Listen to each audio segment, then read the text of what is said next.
छत्तीसगढ़ खाद्य आयोग के अध्यक्ष गुरप्रीत सिंह बाबरा मनेन्द्रगढ़ के दौरे पर पहुंचे, जहां उन्होंने कलेक्ट्रेट सभा के कक्ष में अधिकारियों और कर्मचारियों के साथ समीक्षा बैठक की। इस दौरान उन्होंने उचित मूल्य की दुकान में राशन वितरण को लेकर जानकारी ली और आवश्यक निर्देश दिए हैं। आपको बता दें कि छत्तीसगढ़ खाद्य आयोग के अध्यक्ष गुरप्रीत सिंह बाबरा अपने एक दिवसीय दौरे के दौरान मनेन्द्रगढ़ पहुंचे, जहां कलेक्ट्रेट कार्यालय में उन्होंने अधिकारियों और कर्मचारियों की बैठक की है।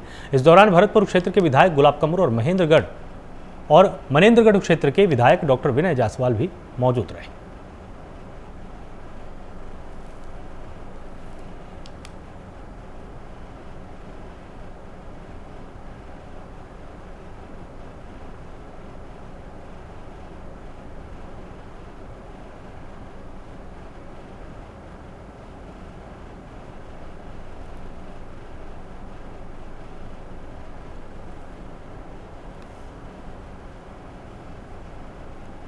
खबर रायपुर से, जहां छत्तीसगढ़ के जूनियर डॉक्टर स्टाइपेंड की मांग को लेकर पिछले 5 दिनों से हड़ताल पर बैठे हैं।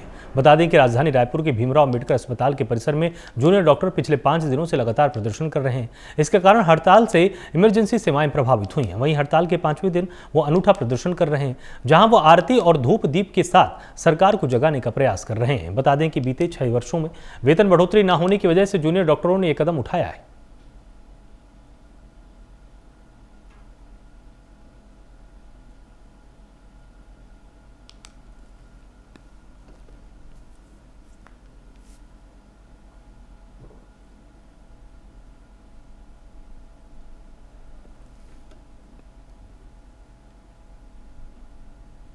खबर नारायणपुर से है, जहां ग्राम नारायण में हुए अंधे कत्ल प्रकरण का पुलिस ने खुलासा कर दिया है। पुलिस ने हत्या में शामिल 2 आरोपियों को गिरफ्तार किया है और दरअसल पूरा मामला ओरछा थाना क्षेत्र का है, जहां ग्राम रायनार में भोला राम उर्फ बोलो की आपसी विवाद के कारण आरोपियों ने धारदार हथियार से हमला करके हत्या कर दी थी। वहीं पुलिस ने घटना में प्रयुक्त हथियार भी बरामद कर लिया और वहीं पुलिस ने गिरफ्तार आरोपियों को न्यायिक हिरासत में कोर्ट में पेश कर दिया है।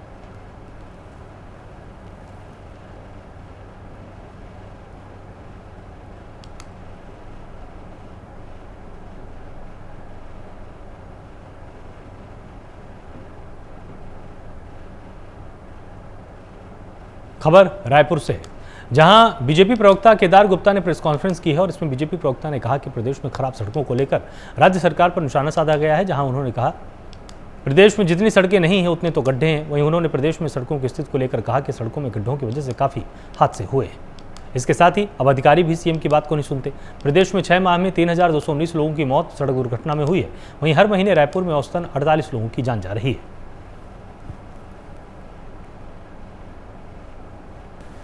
छत्तीसगढ़ में सड़कों की दुर्दशा से छत्तीसगढ़ वासियों की लगातार मौतें हो रही है और ये मौत के आंकड़े मैंने आपको बताए। भारतीय जनता पार्टी का ये कहना है कि 7401 सड़कें जो कि कंक्रीट से बनी है, उसमें 93% सड़कों अमानक है। 6852 सड़कों का सैंपल फेल हो चुका है 7401 में, जो 93% होता है। और इस लापरवाही और भ्रष्टाचार के कारण छत्तीसगढ़ की जनता मौत के मुंह में समाई चली जा रही है, पर यह सरकार को चिंता नहीं है। केंद्र की सरकार के मंत्री लगातार आते हैं, हजारों करोड़ रुपया नितिन गडकरी जी दे गए, माननीय प्रधानमंत्री जी दे गए, पर यह अमानक डेवलपमेंट के कारण, अमानक सड़कों के निर्माण के कारण, भ्रष्टाचार के कारण सड़कों में गड्ढे हो जा रहे हैं और छत्तीसगढ़ की जनता इन गड्ढों में अगर बच के निकल गई तो निकल गई, वरना मौतें हो रही है। राज्य सरकार शिक्षा के क्षेत्र में काफी बेहतर काम कर रही है, लेकिन ग्रामीण इलाकों में जिम्मेदार अधिकारियों की लापरवाही से बच्चों का भविष्य अंधकार में रह जाता है। दरअसल शासन की तरफ से सभी स्कूल मरम्मत और नए भवन को बनाने की स्वीकृति दी गई थी, जिसमें बस्तर ब्लॉक के भैंस गांव का प्राथमिक स्कूल साल भर से निर्माण चल रहा था, लेकिन अब तक बनकर तैयार नहीं हुआ।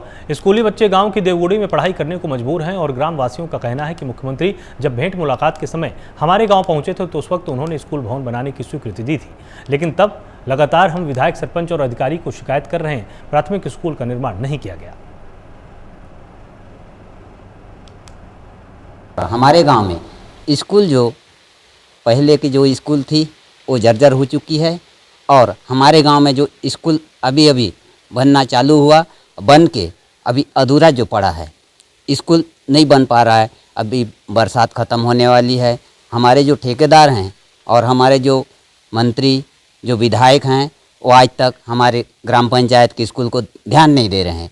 इसी स्कूल पंचायत के लोग सब लोग बोलते हैं कि हमारे गांव की स्कूल में कोई प्रॉब्लम होगी या क्या चीज़ है, इस चीज़ के बारे में सब लोग बोलते हैं हमारे पंच को, सरपंच को और हमारे विधायक को। तो मुख्यमंत्री जी भी यहाँ भूपेश बघेल जी पहुँचे थे और भेंट मुलाकात किए और आज तक वो स्वीकृत तो कर दिए करने के लिए, लेकिन स्कूल आज तक नहीं बन पाई। मेरे गांव के बच्चे अभी ग्राम पंचायत के गुड़ी में पढ़ाई लिखाई करके और पढ़ाई लिखाई यहीं पे कर रहे हैं।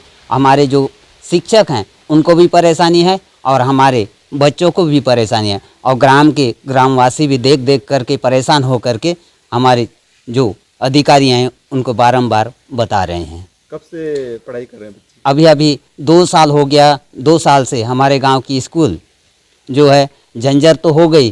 पहले जो पढ़ाई होता था स्कूल में होता था, लेकिन जंजर हुआ। उसके बाद भी जो हमारा भवन का निर्माण हुआ तब भी भवन पूरा नहीं हो पाया है। इसको लेकर आप किस किस को अवगत करवाए थे? हम विधायक से, हमारे मुख्यमंत्री तो यहाँ। सर बताएंगे यहाँ पे क्या समस्या है और कब से पढ़ा रहे हैं?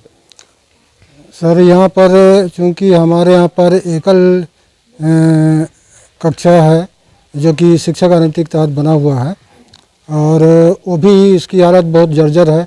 ऊपर से पानी टपक रहा है और काफ़ी ऊपर से काफ़ी नीचे धंस गया है। इसलिए प्रशासन ने भी ये कहा है भाई कि जहाँ भी स्थिति जर्जर हो, शाला भवनों की स्थिति अगर जर्जर है तो वहाँ पर न बैठाया जाए बच्चों को। तो इसलिए हम लोग क्या है यहाँ पर गुड़ी में ही बैठा के अध्ययन अध्यापन के कार्य कर रहे हैं। और क्या क्या परेशानी होती है जब यहाँ पे जो पानी बरसात के मौसम के दिन में?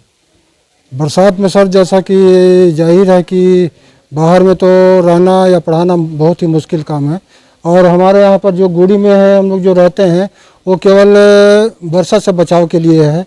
उसके अंदर अध्यापन का कार्य तो पूर्ण रूप से नहीं हो पाता है।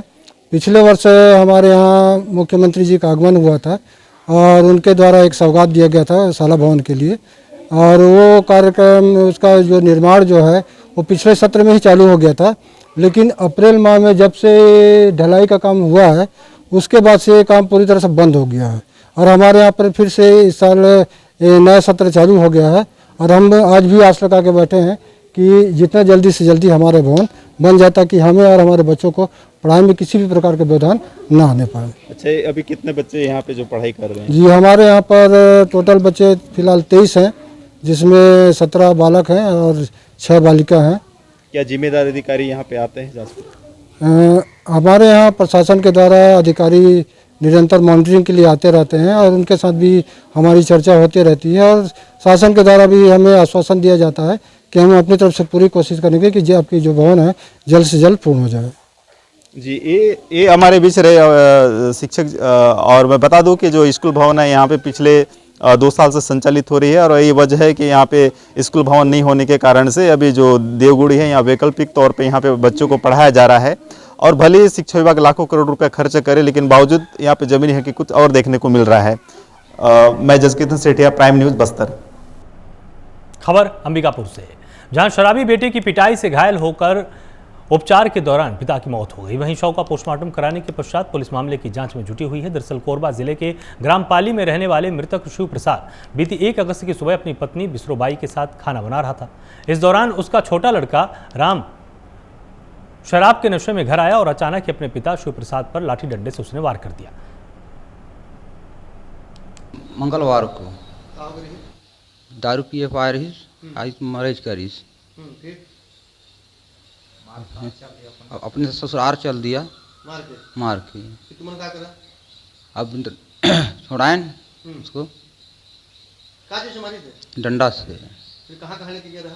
खड़गावा अस्पताल, वहाँ से बैकुंठपुर रिफर कर दें, वहाँ से फिर अमरीकापुर। यहाँ पोस्ट मॉडल हाँ ख़त्म हो गई। क्या भाई है तुम्हारे? 2 भाई हैं। कोई बात उतनी करी, ऐसी मार दी? हाँ बात उतनी किया, ऐसा ही आई मरेज करी। हाँ डंडे डंडा से खाना बनाते रही मेरे माता पिता में। हाँ वो शराब पिया था, ससुराल से आया। नेशनल और स्टेट हाईवे में जगह जगह गड्ढों के विरोध में भाजपा युवा मोर्चा ने धमतरी में प्रदर्शन किया और नेशनल हाईवे 30 रत्ना बांधा चेक में चक्का जाम करके जमकर नारेबाजी की गई। बता दें कि भाजपा के कार्यकर्ताओं ने तकरीबन 2 घंटे तक नेशनल हाईवे को जाम कर दिया था। इससे आने जाने वाले लोगों को काफी परेशानी हुई। वहीं लोक निर्माण विभाग ने सड़क के गड्ढों को जल्द भरने के लिए लिखित में आश्वासन दिया है।